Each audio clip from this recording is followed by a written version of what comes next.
Welcome to the Good Girls podcast. Today it seemed only fitting to dive into the book that I actually received, Christian Sex Ed, that really shaped purity culture, dating, non-dating for evangelical millennials in their childhood. And Kay, just very excited to share this treasure with you today because I know evangelical culture and Catholics, they have a lot in common in terms of the end game being You're there to make us feel normal. yeah, like the end game is still slut shaming, but we go about it in different ways, and the evangelicals are just like I feel like next Next level. level, hmm yes. Okay, Really impressive. so we're gonna start out with a story that this is actually like what chapter one in the book starts off with before we kind of dive into what the book was. But context setting, this would be commonly a book that was given to you as like a preteen or teen in like my childhood. All right, so hey, it's finally here. Your wedding day, the day that you have dreamed about and planned for months. A small picturesque church, or I don't know, did you get married in a church, synagogue, non-denominational building? I can get into it, but all you actually need is the huppa. Nope, there we go. All right, so it's crowded with your family and friends. Beautiful day. You are walking down the aisle in your dream dress towards Mr. K, soon to be Mr. K. Joy surges within you, a moment that you have waited for so long, and you're about to lose your virginity, that you definitely still have at this point. As Not he just lost many times over. he gently takes your hand, and so imagine you're still a virgin at this point too, and turn towards the altar. I know that's hard. So then the non-denominational religious leader minister begins to lead you and Mr. K through the vows. The unthinkable happens. A girl stands up in the middle of the congregation, walks quietly to the altar, and takes Mr. K's other hand. Another girl approaches and stands next to the first, followed by another. Soon, a chain of 6 girls stands by him as he repeats his vows to you. So tears begin to well up in your eyes, and you ask Mr. K, is this some kind of joke? And he says, I'm sorry, Kay. Who are these girls? What is going on? They're girls from my past, he answers sadly. Kay, they don't mean anything to me now, but I've given part of my heart to each of them. Oh my. He hasn't had sex with these girls, by the way. He just dated them because he's still a nice, evangelical boy. I thought your heart was mine, you say. It is, he pleads. Everything that's left is yours. Oh no. A single tear rolls down your cheek. Oh. And you wake up because it was actually all a dream. My first question for you is if this actually happened, how many girls would be lined up next to Mr. K? This is just dating too. This isn't even sex. Well, there would be, some important people like the likely escort that my father-in-law hired. That Okay. he's in denial about The author of this book would have shit himself if that lady walked up. to help Mr. K lose his virginity as a high schooler. He's still in denial that it was an escort. If you hear the story, it was definitely a hired situation. There is no woman in their 20s who seeks out a 16-year-old for sex. That is just not a thing. This is a whole other episode. Yeah. Mr. K about his childhood trauma. I don't know. So there be her, and then a college girlfriend who seems lovely, and then 1 or 2 girls who are part of our group, I think, or extended group. So I could probably deal with A single tear might not be rolling down your cheek. I would be pretty interested and entertained, but I might want us all to take it to, like, a happy hour with, $5 beers. Same. This is like what I'm very perplexed about. This is just a side note because I think a lot of the messaging that I got around waiting till marriage for sex was that, like, imagine how hot it's going to be that you have, like, been saving up all of your libido for all of these years, which is like not how that works. But that then it's like for this one like right person. And I'm like, everybody, let's just think about the first time that you had sex, especially if that person was Not also gonna be a great. virgin. It is It'll not. be And this is one of my special. favorite things about the romance genre when they do have the one or more of the characters who's a virgin in the like, oh, finally they get to the point where they like hook up and it's all happening, and then it's just like very spicy. And I'm like, Really? I mean, at least in romantasy, I guess maybe they have some excuse that it's like there's some supernatural Small forces bodies. at play. There's just tree trunk sized No, dicks. the first time you're getting it all to fit and you're probably a little nervous and stressed, so your body's not working with you and letting, that blood rush into the The area, men which at is that age important. have not mastered foreplay, so things Oh my might still be a gosh. little dry. I do not want a male version at And I any don't think that we're all like unself-conscious enough to just be like, maybe we should throw some lube into the situation. So, yes. Anyway, all right. So, some background about this book. Published in 1997. Do you, I guess, Kay, not having read this, but gotten a little bit of background, how would you sort of like summarize what the book is about if you had to tell us what you know? Well, I think it's pretty amazing because what I understand about it is I kiss dating goodbye, and it's really about how you're even wasting time dating your wife if you think that she's going to be your wife, This is that one of the problems it should all be a with courtship dating. with Hmm. no even kissing, right? Hmm. Is there kissing? Um, I guess it's more so the book was this is really a book intended for teens. So the idea is that the book is mostly aimed at people who are too young to reasonably consider marriage, which like shout out to the evangelicals of that time for being so modern as to think that At least they know 16-year-old that girls are child not ready brides are for not a the thing. child brides are Yeah. on the outs. Um, so there it So does kind forward of get to thinking. that later in the book that he's writing it at age 21. So I he's love it when a mature I man can know, explain to a shares his wisdom teenager. with us. So he does have a chapter in there that he's like, okay, now what? Like, I have been doing all this kissing, dating goodbye for years. And he's like, now I'm at this age where I could legitimately get married. And like, some of my friends are starting to get married, which I'm like, oh, that's okay. Then you are like courting. That's when you get into like, yeah, you're courting your potential spouse. But this book is really aimed at teenagers, I think. So the idea is that there is no reason for you to be dating because marriage isn't a possible end game for you. And even if you think that that person could be the one, you should just be friends with them. Yeah, so I think that's kind of interesting. That's that's a great summary. And this, I think, was also kind of there were a lot of books, talks that you could go to in that age era and still today that are about saving sex for marriage. The big thing with this book was the avoiding dating entirely, and we will get into why Joshua Harris said this. Um, so did dating decrease in evangelical communities because of this book? oh, that is a good question. It I was don't know that there's a discouraged. Like, did it affect how like fathers and mothers viewed their It did for teenage? my family. I will say that my older sister and I were not allowed to date. I think at least until a certain age. Like they weren't so extreme, but I think My that like we parents didn't had have to worry about it with me. yeah, I they wasn't we being asked. yeah, same. I was like way too busy just like reading Star Wars books. But theoretically, I like the idea that I wasn't dating at age 15 because I wasn't allowed to, because that sounds a lot better than what was actually happening. I also think that being the second child by the time they got to me, if I nobody was really paying attention to what I was doing, so I could have been dating. Um, but yeah, that theoretically, we are not to be dating at all. So I think that definitely influenced. I think my parents were part of giving this book to us. So yes.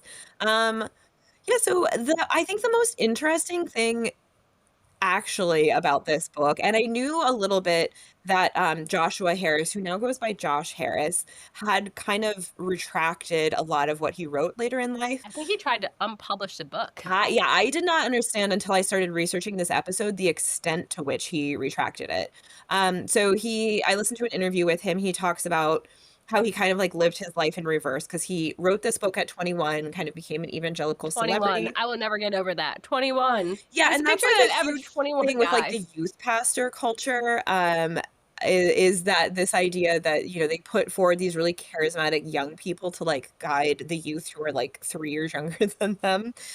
So he writes this book at 21, becomes the lead pastor of a megachurch at 30, gets a degree in theology at 40, which is just like a very back asswards kind of way to approach things, but it's very evangelical Christianity. That it's just like anybody who is charismatic and has some shit to say, telling people how to live their lives is like As long as they're like with the mission. yeah, yeah, exactly. Which was really interesting. So yeah, he kind of like finds his way, and partially it was becoming this pastor at this mega church that he saw some of the impropriety that was happening there, and I guess they had like maybe some sex scandals between like a pastor and a congregant or something, and he began to sort of like That note. sounds right. Yeah, no, totally. He like notes some of the stuff about how what he was teaching about purity culture kind of was like actually leading to just more things like unequal power dynamics and women being treated like shit and like sex abuse Thank you, kind of Josh, stuff in for the church. noticing. I will say, so I am gonna give this guy so much credit for the fact that he belatedly, but he figured his shit out and then, like, took responsibility for it. So he left the mega church thing, kinda, like, was questioning, but yeah, eventually ends up leaving kind of Christianity entirely, went into, like, marketing for a while, got a divorce from his wife, so it does seem like that was a big piece of it that was causing it to If you question. wrote a successful book at age 21, you should be in marketing, even if it is a problematic book. You did a good job. And being a mega church pastor is, like, 80% just good marketing, to be Joel honest. Osteen, amazing marketer. Yeah, just, like, giving the people what they want. So, yeah, he, now podcasts as this podcast Clear and Loud, a podcast about finding meaning on the other side of shifting beliefs. He kinda, like, went on an apology tour where he, went around and, like, met with people who are now, like, in therapy and experienced trauma because of things related to, and it's not like it It's was not his just this fault, book though. Yeah, either. he was part of a larger He was part of a movement. larger thing, but I think that he's kind of a rare case of somebody that matured a little bit, was like, "Oh, the thing that I was participating in and contributing to was super fucked up," and now kinda, like, goes around, trying to undo that. So, yeah, he asked publishers to stop publishing his book. He became LGBTQ affirming, and he said that that was also a big piece of it because in the interview, they were asking him, like, how he did that with leaving the church, and he was like, "Yeah, basically, that's just, like, a fast track out of the evangelical church is all you have to do is say, 'Yeah, I think that, like, being gay might not be terrible,' and then, like, you just get, You know, the fast ticket to the door." and I have a friend who was Opus Dei, and, for those of you who aren't Catholic, Opus Dei is, like, a very intense, subsect of Catholicism where the people do things like wear vests that are painful so that they feel the sacrifice of Oh, very Christ and medieval these monk, things. yeah. Yes. And, he dropped out because once he had an employee who was gay and he saw that it was not a bad That they were thing just, like, a and human this being is that wasn't yeah, that hurting it's anybody. nothing that they could change when they were born with. He's like, "Wait a second, what are we doing here?" And dropped out, and then they lost, the big donations and everything, so woohoo. Take that, Opus Lost for Dei. them. Yeah, so now he said that he views sexuality as anything between two consenting adults that you're both enjoying. And I'm just like, what a story, what a growth arc for this person. And this has also gone, I did listen to a little bit of his podcast, which kind of goes all over the map in terms of a lot of who he interviews are people who are like deconstructing purity culture. Some other stuff that's just like of interest to him, and he does a couple of episodes because he's still single, where he podcasts with his friends, two of his male friends who are also single dads, and they have a side podcast within his podcast called Daddy Boss Love. Oh, And I'm very that's proud of his journey from like teen sex hater to the episode that I listened to. They were discussing the Skims hard nipple bra and like what the male equivalent of that should be if they were gonna like make a body oh. enhancing. I just felt very happy for him specifically that his character arc had come fully to him discussing Skims hard nipple bras. I guess it's just interesting. I'm thinking about this, like, no dating during high school thing. Because if you think about high school relationships, a lot do involve sloppy sex. And Yours maybe. it's like, should Mine we was say, divine. like, "Listen, just don't do any of that, just be friends with each other, because that's all you actually need," or should we, like, respect that people, as young as 13 know how to enter into a relationship with another person and explore Mhm. sexual appetites. Appetites is a creepy word for sex. I don't Your sexual know. preferences, I don't know, yeah. I think that that is a kind of an interesting thing. As I was reading through this, there were elements of it, rereading it now, there were elements of it that struck me as like, this isn't the worst advice in the world if it weren't so tied up in, like, a larger conversation about purity stuff. This idea that it's like, "Oh, well, dating can be this huge distraction because, like, you're dating somebody and then you just become, like, all wrapped up in that person, and we all know the person who, has They done that lost before." sight of, like, their high Yeah, school that they stopped girlfriends talking and to their everything. friends, and so on that on its own seems like good advice that but I think that it's like, instead of, "Okay, let's, like, learn how to date in a healthy way so that you can learn how to then have other adult relationships that you take those skills that you've learned," because I'm like, this isn't something that's unique to teenagers either, like, I have adult friends, that, when they're single. That's true. Bad sex and weird relationships continue on throughout Yeah, life. that, like, when they're dating, they, like, totally or that they are just like, "Oh, my husband is, like, my one and only," and they don't have any, like, hobbies that they don't do with their husband, and to me, that just seems, like, so weird. But I think part of the problem with the purity culture is that there is this expectation that you are giving yourself fully to your spouse once you're married, and so it's bad to do it dating with somebody that you're not gonna end up with, but the idea is not that you, like, learn how to be in a healthy relationship that's, like, balanced with all the other stuff in your life. The idea is that you save yourself for this, like, obsessive, like, closed off relationship until especially for the wife to the husband. And there's a quote in his book from, Elizabeth Elliot, and she's one of the predecessors that was, like, one of the major books that, people a little bit older than us had read, and that was about saving yourself for marriage, and she had something that was basically like, "Why would a man be deserving of your single-minded focus until he had promised you in marriage?" Okay. And Yeah, no thank you to but that. I know, I'm like, "Why would the man be deserving of my single-minded focus even At once we're any point in married?" my life, once we're Yeah, like, married with kids, girl, yeah. get hobbies, like, have some friends outside of your marriage, like, have a healthy life, like, this is just, like, setting people and this is, like, the kind of church stuff that, like, grooms girls to be in abusive relationships because you're taught to, like, Yeah, your single-minded focus on your have this husband. single-minded focus when you find the one that God has intended for you. I guess yeah, it's hard to say. I do think that you're right. It's like, how can you better prepare high school age people for solid relationships with their partner? And what does that look like? And what does it look like to Yeah. make sure that they maintain themselves and their friendships, even with that relationship? Because it can really crush a person if they do put too much into that relationship and then it ends.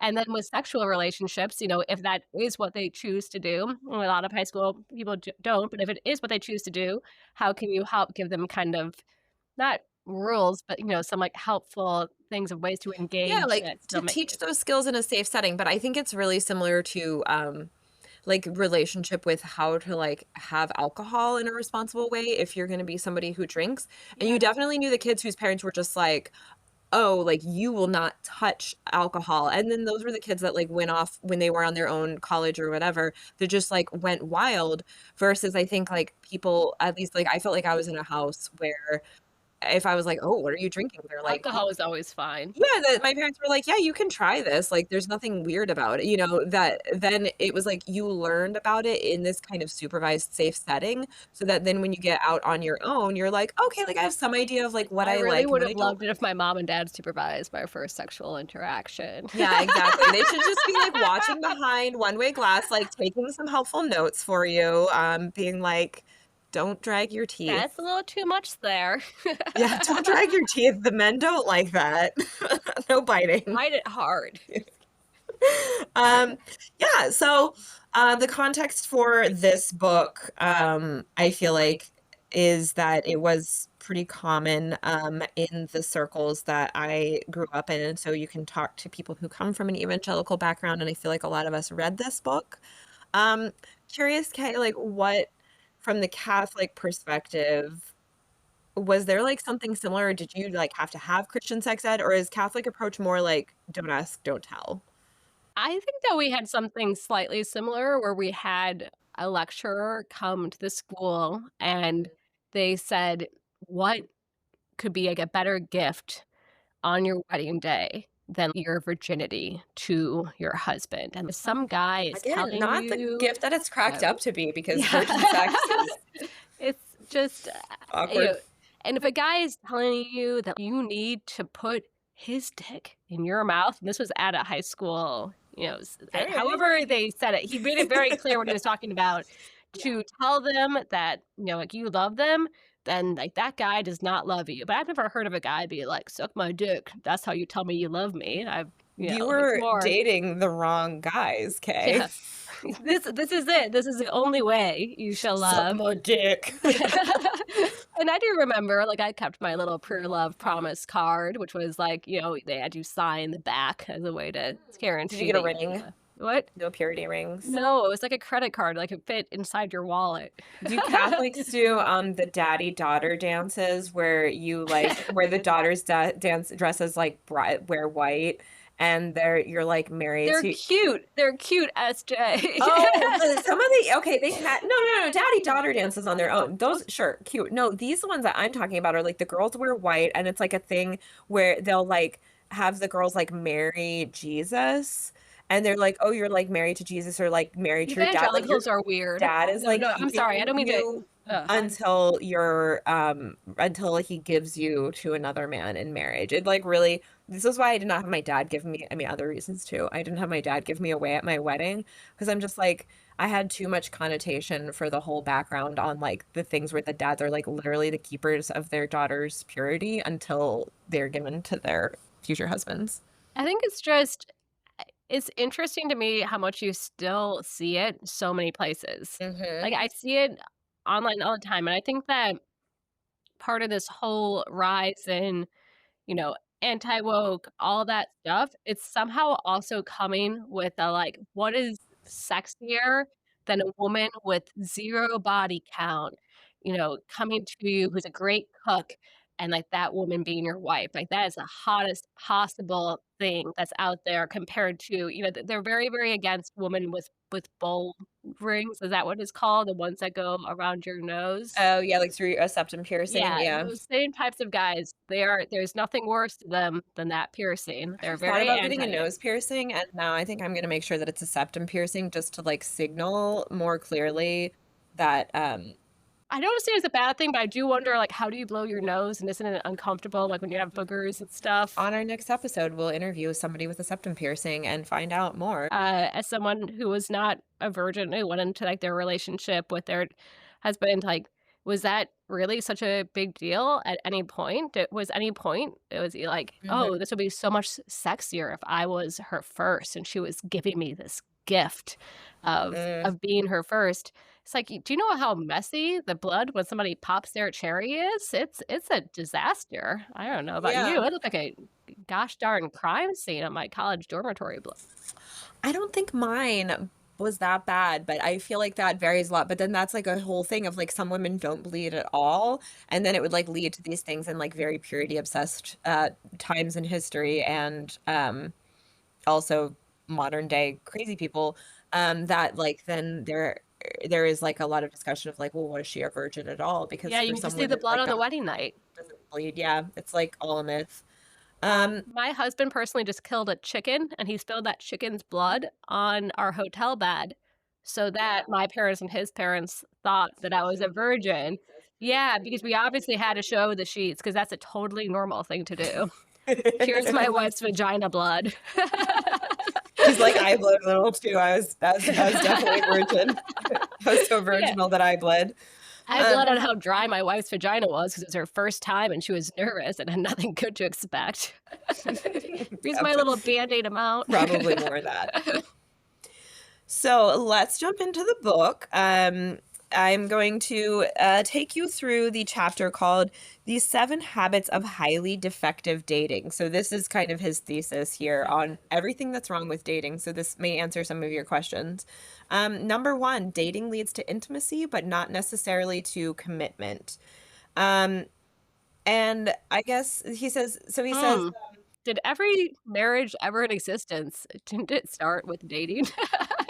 yeah, well, courtship, their concept of dating is just this like very selfish thing where you're just like giving into your selfish desires. and your lust, and even if you're not having a physical connection, you're just like holding yourself back the whole time. And he like quotes this C.S. Lewis quote that's like, friends are people who are like sharing a common mission, like going towards the same destination. And I'm like, oh, what? Yes. I don't know. Like, I don't feel like people I'm friends with, and I'm like, I've never written a mission statement with any of my friends. And like, sure, we have stuff in common, but I wouldn't You say that we're haven't? like, well, not till today, which is going to be such a killer episode.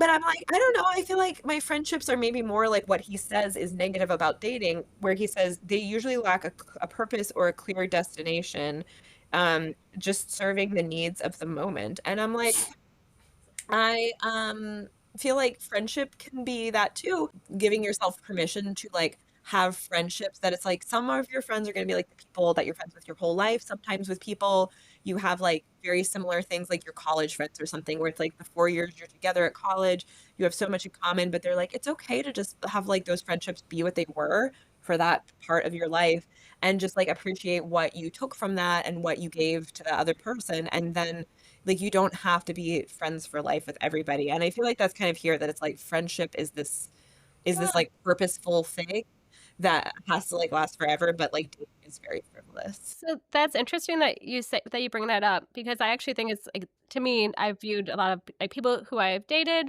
and friendships the same way, which is that sometimes the way that my husband has described it to me is that like we're all in an orbit. And sometimes your planet overlaps with another planet. And like at that time, you're in each other's orbit, and it's very natural to become friends, like you need them. And then you move on from their orbit, Yeah. but you might, that doesn't mean that you might like rejoin Yeah, again. Like you and that might you're still meet like and you sort of might be in the orbiting same the same area. star, but you're kind of in different places. I love that metaphor. That doesn't seem to be the thought here. And then they're like people, he says, so I mean, it's just like things that you can tell that it's just like a very specific idea of dating that I'm like, is that what dating is? People date because they want to enjoy the emotional and even physical benefits of intimacy without the responsibility of real commitment. But I'm also like, But dating is a commitment. Like dating is a commitment, especially if we're counting, I guess to me, dating, if you were to think like dating's ultimate goal usually is to explore whether you want to be first exclusive with somebody. And then when you want to be exclusive, do you want to be have an official boyfriend, girlfriend? And then if that works out well, do you want marriage? But there's like layers to it. And you kind of need to explore each step before you can agree that like, yeah, lifelong commitment and children together is a good idea. so yeah, I think in this kind of mindset, there's very little value given to dating being like a place where you just like make some mistakes and figure some shit out about like what you like. And even whether you're having sex or not, that can be also just like what you like and don't like in a relationship, how you want to be treated, speaking up for yourself, things like that. And there's very little of that. And a lot of the like good old days things where they're like, oh, back in the day, you became romantically involved only if you planned to marry. If a young man spent time at a girl's house, family and friends assumed that he intended to propose to her. But shifting attitudes and culture and the arrival of the automobile brought radical changes. And it's like, The arrival of the automobile? God help us. But I also think, it is just this very conservative idea that like the good old days are something in the past and progress towards modernity is always a negative thing that brings with it like Bad things happened in the good old days. right? And it's just this idea, it's like, oh, like people were so happy then, or people who will point to lower divorce rates in earlier times as like some kind of symbol of like what has gone wrong with No, the marriage. people were trapped. Yeah, it's just like, yeah, there were like women who were literally married to abusers People were that couldn't leave cheating them. on them. So yeah, there's no value given to what you want in a marriage beforehand. There is a chapter later on that will be kind of like how you can be preparing yourself for marriage. If you're not dating, since obviously marriage is still the end game. And it's just things of like, I mean, and again, it's not like all bad because it is a lot of things that it's like, basically love yourself first. It doesn't exactly say, but it's like learn how to like be kind to people, learn how to like get your financial situation in order, I think guess about your goals. I there's a lot of things that I think are good on the surface to me, like getting, going into it in a financial situation that you are not reliant on someone, all these things like they're good, but at the same time, like, if love is love and your partner is your life partner, then, like, there's some of these things that you get through together without saying, like, "My partner is not responsible for my happiness. My partner is not responsible for me hitting, like, my career goals that I want, but we're, like, in this together and we're partners throughout it." Like, I don't know. There's magic in going through those things together. Yeah, totally. Number two is dating tends to skip the friendship stage of a relationship. One-on-one dating has the tendency to move in a guy and girl beyond friendship and towards romance too quickly. And my note that I wrote next to this is, ¿Por qué no los dos?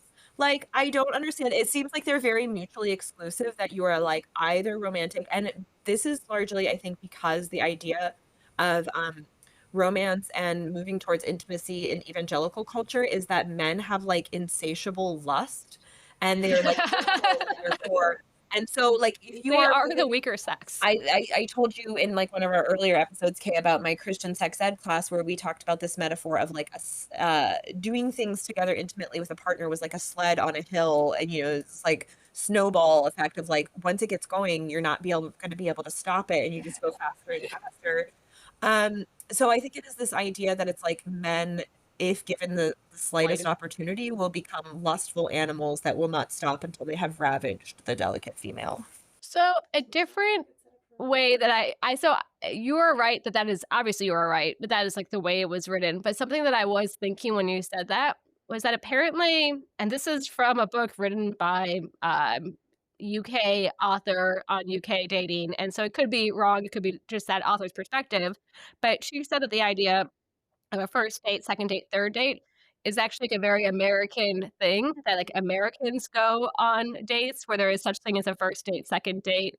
But in UK, it's more common that people are just getting to know each other through, you know, being college friends or work friends and hanging out and all that. And then they, you know, increasingly end up liking each other and you know, hanging out just with each other. But it's not necessarily labeled as like a first date, second date, third date. It's more natural than that. But that is not what you are referring to, I think. Yeah, no, and I think that because I think even like this book would have said that like trying to go in like group kind of situations, if your end goal is to like meet somebody, then it's still problematic.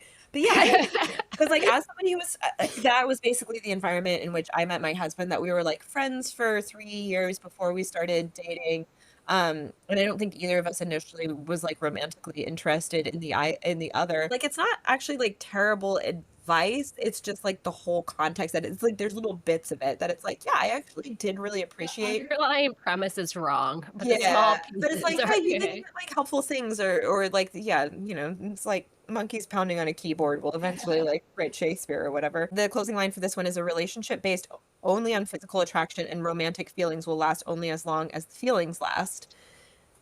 And as like somebody who works hard on their marriage, and I feel like most people I know do, it's like, why don't you just like do the work to like make sure that they're a romance? You know, it's like I just feel like I don't want to be one of those relationships where they call each other mom and dad and like sleep in little twin beds next to each other or whatever. Yeah, I still think that I would prefer to sleep in a twin bed next to my husband Oh, I mean, I do have a sleep divorce, but I do like sleeping in my own bed, but the other parts of that I'm definitely out on. But yeah, it's just like don't we want the physical and romantic feelings to continue? And like yes, also a friendship, but again, this is my question with this number two is ¿Por qué no los dos? Why can't you have romantic feelings and physical attraction that exist at the same time as a deep friendship, which I also feel like I and you and all of our friend group that I know have with their significant others. Number three, dating often mistakes a physical relationship for love, and I feel like this is a bit the just because lips have met doesn't mean hearts have joined, which is Well, great advice. yeah, I guess I wonder, it's like, is it wrong to have a physical relationship without hearts touching? And if hearts meet, but you didn't make sure that you are sexually compatible, Yep. is that gonna work out in the long term for you? You know, some people are kinky, some people are vanilla. Like, some people are strictly kinky and some people are strictly vanilla. If you don't know that ahead of time and you get into your marriage and we one guy really wants this and the wife is never going to agree to that, that's just not her thing, then then that would have been something that was nice to know, a year before marrying, so at least you guys could both evaluate it and how much it mattered. I agree. I think this is very common for, yeah, the whole like no sex before marriage people is then you're just like really spinning the roulette wheel with like what you end up with. Um, and I think this idea of like, sure, okay, just because you are like drawn to each other physically doesn't mean that you're in love with each other. The problem that I saw a lot with like friends from high school is that you don't really learn to distinguish that maybe unless or a lot of people don't. I'm sure there are people who do, but a lot of people don't learn how to distinguish that except through trial and error. So what ended up happening instead of like having an unfortunate 3-week relationship where you like dated somebody that you're like, well, that wasn't it. You end up marrying somebody. And so we had a lot of like, because there's no sex before marriage, but you're like horny as fuck teens, they just get married when they're 19. And then like that's either game over or you're 24 and you're trying to figure out now how to like navigate all this stuff, but post divorce. Yeah, there's a pro baseball player in our city who is very, very young, and he got married when he made it to, the Hmm. major leagues. I think maybe 20, 21. And you can tell just based on where he's from, it's like, it's probably because that's how they could have sex with each other. Yeah. I'm not trying to downplay their relationship, that's just the reason why you would rush Yeah. that age. And there's just so much growth that happens in your 20s, and I'm not trying to be, like, lame by saying that or Yeah. anything, but, like, Oh, and I think it can also work out as the child bride in the room. Like I did get married I pretty didn't mean young. to insult you with I totally that. I mean, and that is why I don't really tell people unless I know them well how my age when I got married because in my case it wasn't like a child bride like shotgun wedding kind of situation or like it was the only way we could explore each other's bodies. And I am quite happy with it and I know other people who got married young who are, but I do think that it's dangerous or that there is just like more pressure to get married sooner than you otherwise would have if sex is off the table till marriage. I think I was a way worse person when I was 20. I mean, I don't know. I don't think I was, like, ever bad, but I think there was, like, so many things that my eyes wouldn't have been open to, or I would not have realized and known if I didn't have all these Miss. mishaps happen in my 20s between, you know, people just even things like I thought depression was something that was, a horrible thing that you should never talk about, and then you date some person who has depression, and you learn so much more about it, and it makes you, like, a more sympathetic person afterwards, that if I had met my partner, like, when I met if I had met my partner when I was 20, my gut tells me that we probably still would have fallen in love with each other and ended up with each other, but I would have just been, like, so much more, like, naive going into the relationship and had stupid beliefs that I hope would still get resolved Yeah. through naturally learning. Yeah, and like I've heard it said before that it's like if you get married young, it does give you the opportunity, if it goes well, for you to grow together, and you learn those things together, and I think that can be a great experience, but it is also like a little bit riskier because you could discover who you are and find out that that is not like somebody who's compatible with the person that your partner has figured out who they are. But also problematic here is God also knows we'll carry the memories of our past physical involvements into marriage, and He doesn't want us to live with guilt and regret. So God is out. Well, I'm sorry, God, but there's not guilt and regret there, and I think that my partner is lucky that I brought all of my past physical experiences into our relationship. Sure. And actually, it's funny, our favorite book is Come As You Are. And I was listening to some of Josh Harris's podcast, and he was interviewing somebody who's like a deconstruct purity culture person. And she talked about her experience leaving that behind. And one of the seminal books for her was reading Come As You Are. And I thought, Woohoo! Go Emily yay. Nagoski. Yes. Okay. Number 4. Dating often isolates a couple from other vital relationships. I think we talked about this one a little. Again, like I think we all agree that, yeah, like when you know those people who get into a relationship and then cut off all their friendships, and then you only see that friend again when they surface after the relationship ends. Um, I, I think that that's problematic, but I guess where I differ, the solution is not, well, then you should just like never date. The solution is that you need to learn how to like have that healthy balance, and like dating is a great way to figure out how to do that in like a lower stakes way. Yeah, and I think that we've all seen the relationships where all of a sudden the person cuts off the rest of their friends. And that can be, I think, even more problematic in high school where you don't have fully formed friendships. If you, like, leave everybody off, then, like, you're really gonna, be totally alone if that person leaves you. I just don't know if the answer is to not date, though. It's to help teach both sides about how to have, like, their own separate hobbies and activities that are distinct from that person's. But I think the difference here is also the idea is that when you do meet the one that God has intended for you, like that person should be your everything. And I feel like my friends that are more in that line of thinking are the ones much more likely to just sort of post this content that is like, my husband is my everything. And like, that don't have friends that aren't like couple friends that they're all, like that it's just, I mean, and not to say that having couple friends is bad or having shared hobbies is bad, like that's all great. But I I worry about somebody a little bit if they don't have anything outside of their husband. Yeah, and I think, like, at the high school level, at the college level, how to make sure that this suggestions, like, you can still date, don't not date.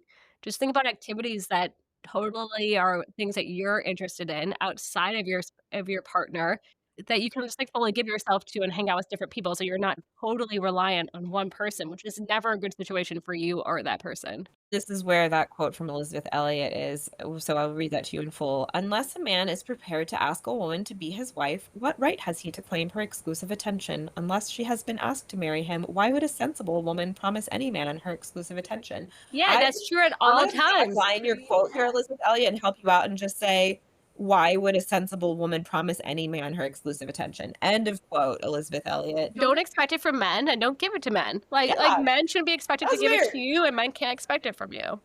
So, number five is very similar. Dating in many cases distracts the young adults from their primary responsibility of preparing for the future. And again, I feel like at any point in your life, your relationship can like The eclipse partner can everything be there else. for you. And yeah, but again, I think like where the difference is between us and the evangelicals is like maybe you need to figure out how to do that at a younger age. But to me, I think he was just trying to have seven of them because that's the number of completeness in the Bible. 7 Um, is a great number. yeah. Yes. So that was the same as the one before. Dating can cause discontentment with God's gift of singleness. Um, God's gift of singleness. yeah. So he gives this like example of like when his little brother got a bike for his birthday and was more into the box than the bike. And he's like, I can't help but think that God's like looking at us the same way of like, why are you so obsessed with this box when you have a great bike? And so the singleness is the bike, which is a season of your life unmatched in its boundless opportunity for growth, learning, and service. Okay, see, this is where he says things that are in themselves good, they're just said for the wrong reasons. Yeah. Singleness is not something to avoid or feel like you have to actively get out of, but it does not mean that dating is is bad. Yeah. Yeah. I agree. This is one that it's like, okay, you could have phrased that. We could just phrase that in a different way. That's like, you know what? Being single is great too. Here's all the advantages of it. But of course, that's not really also it seems like that's harder for them to argue because the ultimate end game is marriage. So I also feel like if you're not evangelical, then your end game doesn't have to necessarily be marriage. Or you could just be like, I'm aromantic, like I have meaningful relationships, but they're not, partner romantic relationships. Not an option here. So it is a little bit more challenging to argue why singleness is important when, especially as a woman, your like sole purpose in life is to find your man. Was it not your sole purpose? It was my sole purpose. Could put AIM away messages that were something about like, can't wait till I meet the person that God has had in mind for me. Never, because that's where Catholics are more normal than evangelicals. If you date other people before you meet the one, then you're cheating on your future spouse. So that's just more Unfaithful. baggage for us Dirty and whore. in our and then final one. Dating creates an artificial environment for evaluating another person's character. It doesn't demand a person to accurately portray his or her positive and negative characteristics, which is like first dates or like dating websites, maybe you mean, on a date, a person can charm his or way into somebody's heart. They drive a nice car, pay for everything, look great, but who cares? Being fun on a date doesn't say anyone about a person's character or ability to be a good husband or wife. And again, like you could take this and find something meaningful out of it that's like, oh, like I know this is why people get frustrated with dating websites because you can just like put forward all your positive characteristics and hide all your crazy. But that's kind of why dating is supposed to like be more than one date. Or Yeah. like I think that he's viewing this in a very limited manner too. That is literally like all you do is like go on a series of things where you like go to the movie and the guy pays for your movie ticket and you sit next to each other and hold hands. And that like it's not part of a larger like you just have like a relationship where you're like part of each other's lives and you like text each other about stuff. You like learn about that person's character. And again, find out if they're like a total piece of shit who doesn't help out with things before you have committed theoretically the rest of your life to them. I also think, of course, people don't put their negative qualities on their dating profile because it would make you not willing to take a chance on them. And sometimes when you take a chance on a person, you realize that negative qualities that you wouldn't have liked, actually, when you're talking to them and hanging out with them, hey, actually, I don't really mind that quality that much, or you're worth it. I'll deal with that negative quality of yours. If like somebody were to put like I don't do my dishes on their profile, like I don't need to know that. We're gonna work with that once we Yeah, get fair there. enough. It is like sort of that you are supposed to have like sort of the, you get in layer by layer. And it's like if the first layer doesn't put you off, then you like move into the next, and then you kind of get to the point where you're like then maybe you move in together and like you don't really realize that this is somebody who like never takes out the trash. They just smash stuff down further and further, waiting for somebody else to take out the trash. You don't really find that out till you've like reached the layer of living with that person. And by that point, you may also have enough positive experiences with them that you're like, okay, like all of your positive characteristics outweigh the fact that you seem incapable of lifting a garbage bag. And it is just sort of like this constant discovery, but they're sort of limiting themselves from that, I guess. Yeah, it's like I feel like I'm like sweatier than the average woman, and Oh I my also gosh, feel like same. like I leave like glasses on the edge of counters more than I should, and those are, frustrating characteristics for my partner to deal with. And You're demonstrating a lot of maturity that you are also aware of like what your own peccadillos are. the glasses on the edge of the counter, I think, because I have broken many glasses and continue to do the same exact behavior. All mine are super toxic. I leave candles burning and wander away and go to sleep with doors unlocked in our house. So yeah, I just Like props to front Mr. door unlocked, SJ. Hmm? front door unlocked. It's happened once or twice. Yeah, that would be Blame stressful. ADHD. Yeah, so props to Mr. SJ, who is one of those special humans who is incapable of taking out the trash. But by the time I got to the point in our relationship where I discovered he was one of those humans, I also discovered that he was the type of human that is able to look past some of my You crazier leaving the points, door unlocked. such as leaving doors unlocked in our somewhat higher crime urban environment. So, I think it's just basically, in summary, I feel like my critique of this is that you are denying yourself the opportunity for that um, more gradual level of self-discovery, and you are just like so intensely focused on this end game that you might be willing to overlook a lot of stuff that is like totally fine if it is a deal breaker for you, but you're not able to see that. Yeah, if we could all somehow meet our person on the first round and realize that they were it and go If God into would like straight send into us a little engaging. skywriting message saying this is Yeah. the one that I have intended for you, then Then yeah. obviously, like, yeah, everybody would be fine with skipping dating, but it's through dating, through different physical experiences that to me, I felt like once I found my partner, like, one, I wouldn't have found my partner if I didn't go through all those experiences. I guess I Did would have God been. bless the broken road that led you straight to Mr. K? I do not think that God blessed it. God wants no credit for the road. Yeah. God's like, "Keep me out of this." Yeah, like, happy they found each other, Take but your name out of my yeah, mouth. I had nothing to do with K-20s. Remove me from that. But, like, Just I God rubbing his forehead and shaking yeah, he's God's like, head. she did some things that she absolutely did not have to do." Some guys were from the get-go, had their little, Some of us warning have to learn by signs. trial and error. Yeah, so you don't go through all those things. Like, some people find their partner as a child bride, like you, and that's wonderful, and for some of us, it takes a lot longer, and if I was just, like, sitting there celibate in my 20s, I probably would have landed on somebody Just sooner. married the first, especially, yeah, like, or I think that there was just this idea, yeah, that you, like, have to get married by a certain age, so I feel like I knew some friends also that just, like, kinda got married to whoever they were, like, with around whatever age they had decided that it was, like, time for them to get married. So yeah, definitely a thing. And I think, then the other thing that we discussed is just, like, the obsession, the underlying purity culture bit about all of this, and I will actually, having reread this book, I think that he tries pretty hard to be gender equal about it, and he talks just as much about, like, men's purity being destroyed, by, like, physical intimacy before marriage as it is for women, so I'll give Josh here a little bit of credit, but definitely the prevailing culture is just this very, different one, and I think, just commenting on this in mid-November 2025, the one that just came up for me is, all these Epstein emails have just come out, and the, conservative commentary on it, a lot of it, especially because it potentially implicates a lot of people that they like, uh, is that they're like, "Oh, well, they weren't really girls, like, they're not, like, 8-year-olds, like, they were, like, teenagers, and they knew what they were doing, they were basically women," of, like, putting Right, all no, this, like, 15-year-olds are not. Yeah. responsibility for,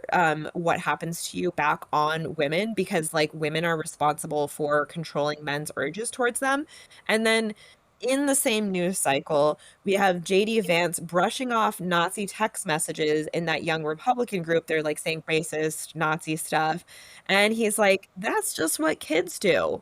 Uh, age Yeah, you have to take it seriously. age of this young Republican group, Kay, 24 to 35 is, like, the age range for this group. So, Yeah, that's not men are kids. just sort of, like, not to be held responsible or, in these cases where a man's accused of rape, it's like, "Oh, you're potentially, like, ruining the rest of this, like, promising young man's life," and, like, no conversation about, like, what the rape, would do to the woman. So, I think it's just there is just, like, this very pervasiveness about purity culture in American society that does, invade into a lot of conversations about just about everything. Yes, and I've just been shocked by how much I see it again and again, just like the expectations on women. Women are meant to have a ton of sex with their husbands. How do they not get that they're there to have a lot of sex with their husbands? Of course, we objectify you sexually. You guys objectify us based off of our success. So it is our right to objectify you based on your ability to give us what we want and you to, objectify us I because am we looking want. for a good sugar daddy, so Yeah, we're always in the market for a good sugar daddy. Can't even finish the sentence. But to, change a little bit, just talking about things that are happening on social media, Ben Orenstein caused a bit of a ruckus online this week by posting that he is looking for a wife who will bear him several children. He is in his early 40s. He is successful, moderately attractive, tall, in shape. He is looking for that woman to agree to be in a non-monogamous well, relationship. he said the jury's still out on how he feels about monogamy, but He has changed that a few times, but he has made it clear that his preference is, yes, he got a ton of shit. His preference is that both him and the wife are able to sleep around, and that for him to not do that would be like telling a gay person that they're not gonna be able to find a partner who's also interested in, homosexual sex like they are. Like, it is a sexual preference type, and he will be able to find a person with that same sexual preference type. And I think that I don't understand, non-monogamy, and I need to dig more into it because my thing is that for my partner and me, and I think for you and your partner, and for a lot of the rest of us, like, we're not holding ourselves back from wanting to cheat on our partners. It's not like anything that we have to consciously think about or a conscious decision that we're not gonna go out to a bar and hit on a guy and have him, like, come back to our hotel room or something like that. Like, it's just something that we're not interested in, and that it really might be some people's preference type. apparently is highly linked to, like, narcissism, Mm. characteristics. So I think it's funny that we jumped from books like I Kissed Dating Goodbye to guys posting online profiles saying that they're looking for a wife who wants to have multiple kids with them, but they're putting out there from the beginning that they're both that he wants a relationship where they're both okay with sleeping around. And, I feel like I'm this is sort of just, like, somewhere in the middle ground. the, like, white tech bro kind of mentality too, that it's just like, "I'm really fucking awesome, and I need to make sure that, like, my genetic material is, like, copied for the future," because I looked at the dating website, and it was even like, "You don't have to physically bear the children," so I think he's just looking for, like, some good genes to mix with his, and then, like, co-parent with him, but, like, I mean, I guess at least it's refresh I showed it to my sister who's single, and she was like, "I mean, I guess I'm just kind of like, it's refreshing that he's just, like, putting it out there." Again, like we were saying earlier about the dating websites, that's like, nobody is putting out their crazy. I mean, I will give Ben credit for he is just, like, putting his crazy out there. So, she said that she was gonna, apply on his email that he put there for dating. Yes, she meets the criteria. Well, it's been a great time talking with you all about, just advice from a 21-year-old man about how we should go about our dating lives. That has shaped an entire generation of a certain subculture of people. An odd subculture. No, just kidding. I don't wanna knock evangelicals. I know that there's a lot that are wonderful, but you guys, are here to make Catholics look very, very normal in comparison in my, not at all okay opinion. So, Oh, yeah. thank you so much for listening, everybody. Have a great day. Drop us a like or a follow if you wanna support us. It's the best way. Thank you.